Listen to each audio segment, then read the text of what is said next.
From the air, Barrow looked more like the last place on Earth than the place where our world could end, which I'd learned soon was the case.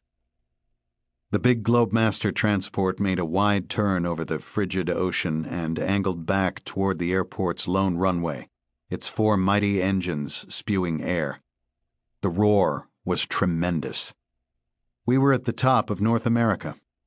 The town of 4,500, mostly Inupiat Eskimos, hugged the junction of the Chukchi and Beaufort Seas, waters frozen for centuries until recently, now passable to ships in summers. The water looked black as anthracite. I didn't see any ice out there.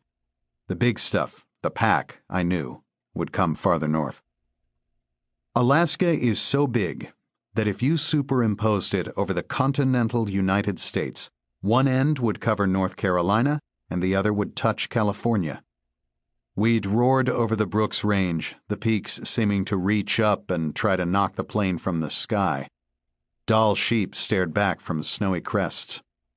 Then the mountains had dropped away, and the land had become brown tundra, rolling grass-covered hummocks and thousands of elliptical freshwater lakes. Shaped like sunglass lenses, they threw back golden glare through rainbows of vapor, mist tendrils, fog, drizzle. The sense, gazing out, was of flying through gigantic lungs. I'd slept for an hour, files on my lap, and had the dream about a girl from Smith Falls. More memory than imagination. A time-lapse vision of a slim 20-year-old with long chestnut hair, fawn-colored eyes, and an Irish freckled face. A stunner. A beauty. Naked. Her legs folded, sitting on an old yard sale carpet in my old college dorm.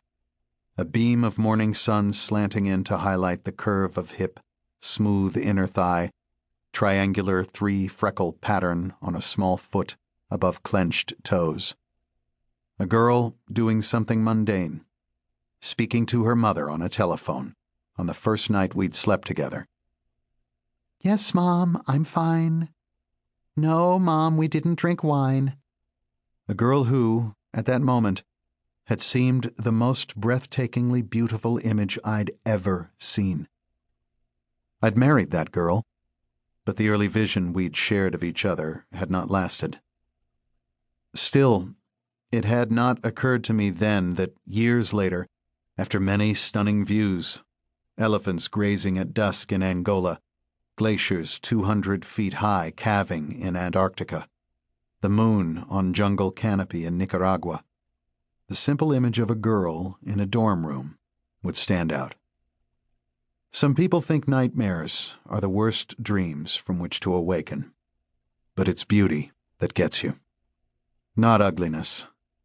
Glory that ambushes you with the bittersweet touch of remorse, slipping through the unconscious to a 39-year-old bachelor who traded family for duty.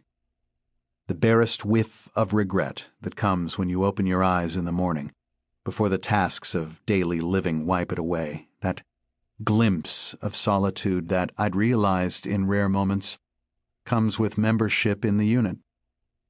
Although no one tells you that when you join. I'd chosen to confess to my wife what I'd done, and watched her close up to me forever.